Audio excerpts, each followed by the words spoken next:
Okay, since we didn't really get to do examples in class today, I thought I would just post these on a video for anyone who feels like they need to see them. This is for chapter 15.5, the binomial theorem. So the first one I'll spend a little time on, just in case, as a review. This first one is a binomial x minus y raised to the fourth power. I guess as a starting point for this one, let's just remember what we would do for the standard binomial expansion of a plus b to the fourth power. First of all, we know that all the terms are going to add up to a power of 4.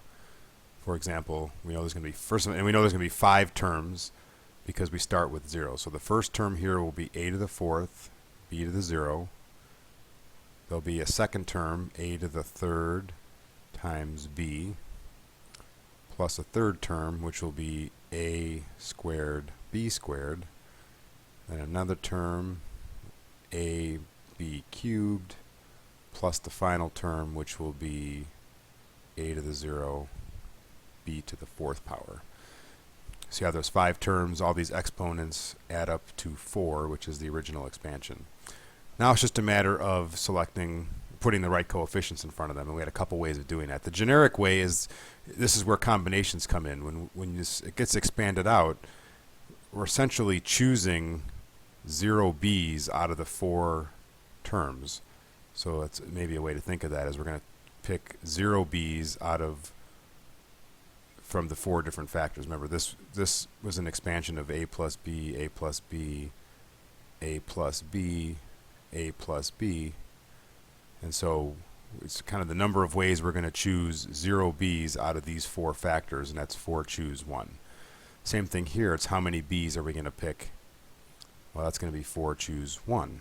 Again, we're choosing from the 4 factors. How many ways can we choose 1b from the 4 factors? This one will be 4c2, 4c3. This one will be 4c4.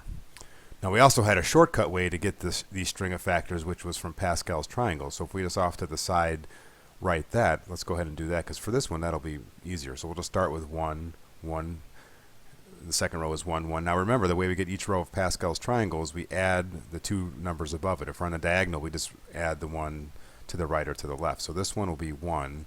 Here we have 1 plus 1 gives us 2. Here it's just going to be 1. And if we keep doing this, 1, 3, 3, 1. Again, this 3 here is 2 plus 1. And we keep doing that 1, 4, 6, 4, 1. Well, we're in the row that has 5 terms. Another way to know we're in the correct row is this number here is 4. And we're doing this to the 4th power, so we can just use this row as our coefficients. You know, this one will be 1, 4, 6, 4, and 1. So that's the generic binomial expansion. So let's go ahead and apply that to this particular problem. Here we're going to just use that same pattern. We're going to have a number, something to the 4th power. Here I'm going to leave blanks because we don't know exactly, we know what a and b are going to be. We're going to use a equals x and b equals negative y.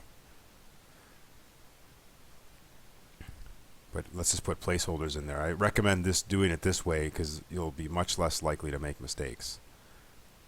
So I'm just writing placeholders for a and b. Squareds plus 1 cubed plus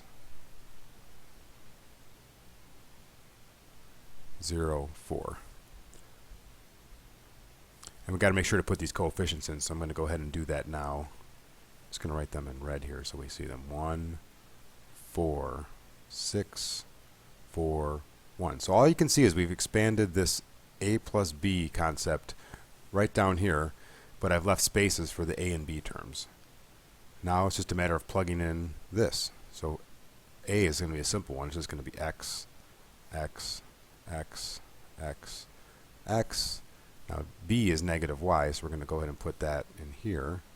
Negative y, negative y, negative y, negative y.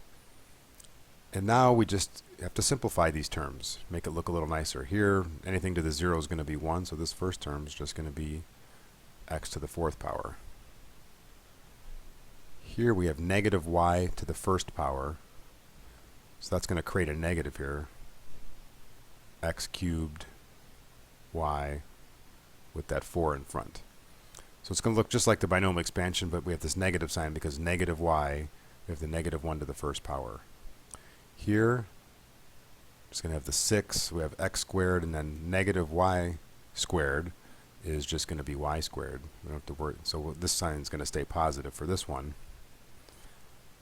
And here you're going to see we're going to get a negative sign because again we have negative y cubed, so the negative is going to still be there after we cube it. X y cubed, and the last term will be y to the 4th because negative y to the 4th power, that negative cancels out.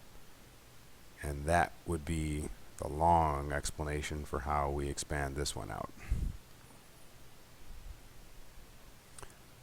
So now on to example 2. This one's actually going to be quite similar to the prior one. I'm not going to go through the full a plus b part of this, but here, so we notice we have a binomial, it's to the 10th power.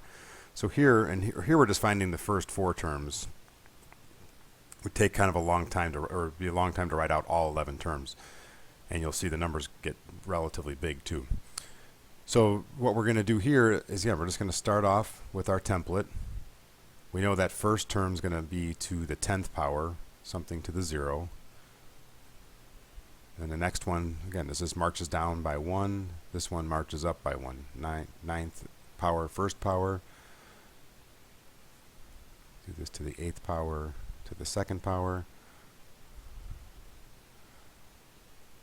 So this is our start.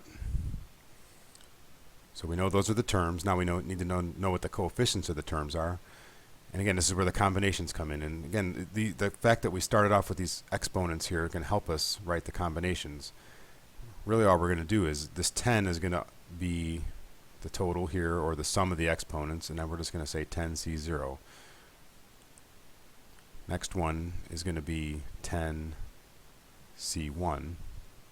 Next one will be 10c, that's a 10, 10c2, and then we'll have 10c3 here as our coefficients. Again, this is just the number of ways we're choosing this term, this term, this term, and this term out of those 10 factors. And then all we need to do here is, this is going to be our A term, this is going to be our B term, and we go ahead and write those in. X, again, this one's not so bad, X, and then we're going to put negative 2y this time in this part of the template. Negative 2y, negative 2y, negative 2y. And now it's just a matter of doing some cleanup and simplification with the algebra. This one will be x to the 10th straight up. This one, this coefficient is going to be 10. We're going to have an x to the 9th power. Negative 2 to the y is going to be negative 2 times y. And we'll clean this up in a second. Okay, then 10c2. I'm going to assume you can just either punch that in your calculator or go ahead and compute it, but it turns out it's 45. We got the x to the 8th. Negative 2 squared will be 4. And then the y squared will be here. That's a 4. And our last term is 10c3. Turns out to be 120. X to the 7th. Then we have negative 2 to the 3rd, which will turn out to be negative 8. And then y to the 3rd. So here I'm just splitting out the number from the coefficient, because ultimately I'm going to want to group these numbers together to finish this off. And then just to finish this off here, we're going to have minus 20 x to the 9th y. This is just the 10 times the negative 2. Here we have 45 times 4, which is 180 x to the 8th y squared. And then we have 120 times negative 8, which will be minus 960 x to the 7th y to the 3rd.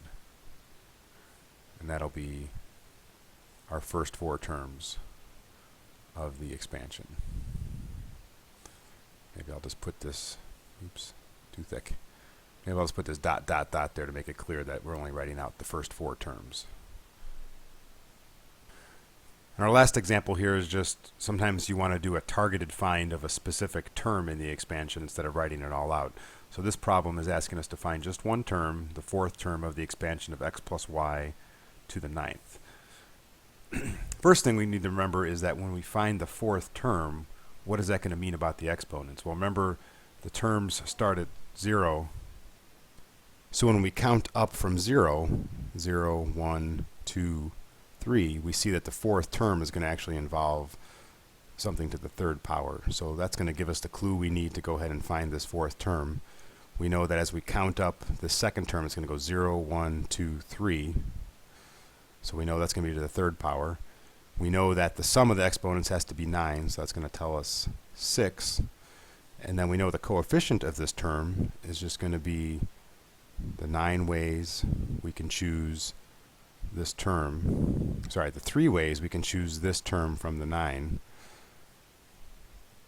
And then this will just be x, and then this will be y. This is a simple one since we're not doing anything unusual. And then 9c3 is going to be, 9c3 is 84, and then x to the 6, y to the third.